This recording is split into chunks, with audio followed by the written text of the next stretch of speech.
We're joined right now on RealAgriculture.com by Denise Hockaday. She is the Dekalb Marketing Manager for Eastern Canada. Welcome today, Denise. Thanks. Thanks for having me. Denise, recently Dekalb launched a mobile app. What does that mobile app do? The mobile app that we recently launched is designed to be used in the field at time of planting.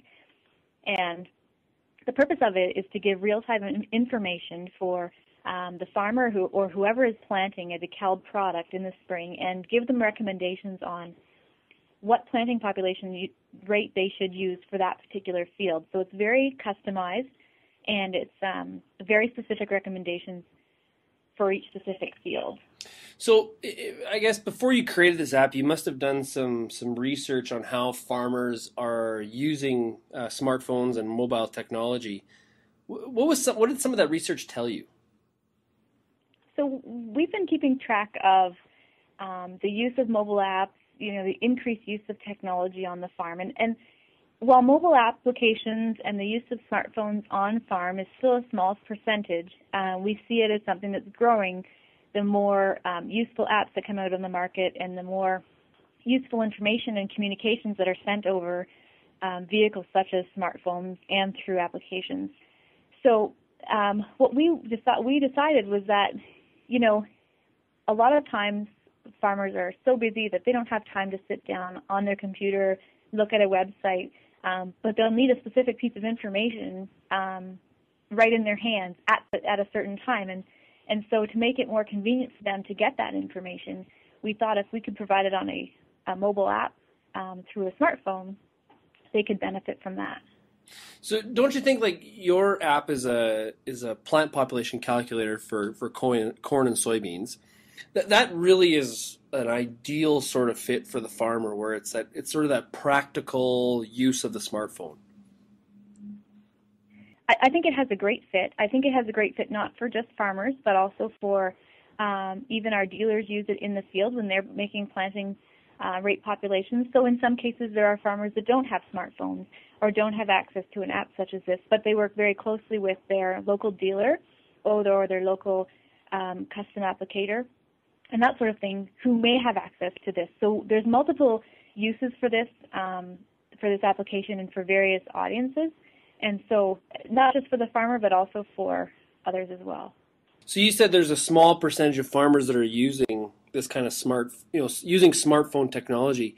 Do you have can you give us some sort of numbers as far as what is a low number? Like, are 20% of farmers have Blackberries or iPhones, or what kind of numbers is it? I think in the latest research that I had seen, it was still less than 10% that had a smartphone and used applications on it. I'm sure there's a much higher population of farmers that have cell phones and probably smartphones, and also access to the internet quite a bit. But as far as the smartphone application use, that number was still, in my mind, very low. Okay, so there's a difference between farmers that have smartphones and farmers that actually download apps. Yeah. Okay, because I had seen some numbers. Somebody had showed me that it was for the iPhone platform, where the average iPhone user downloads actually 4 apps or less, which was astonishing to me because it's so easy to download apps on the iPhone. Yeah, that is astonishing. Some of the research that I have seen from an agriculture perspective is that I know that farmers have iPhones, but it appears to be that the smartphone of choice is a Blackberry, which is why we decided to launch this application on the Blackberry platform initially. So if somebody wants to download the Dekalb app on their Blackberry, how do they do that? Really easy. Just go to your web browser on your phone and type in www.dekalbmobile.ca, and immediately you're going to be prompted as an offer to download the application.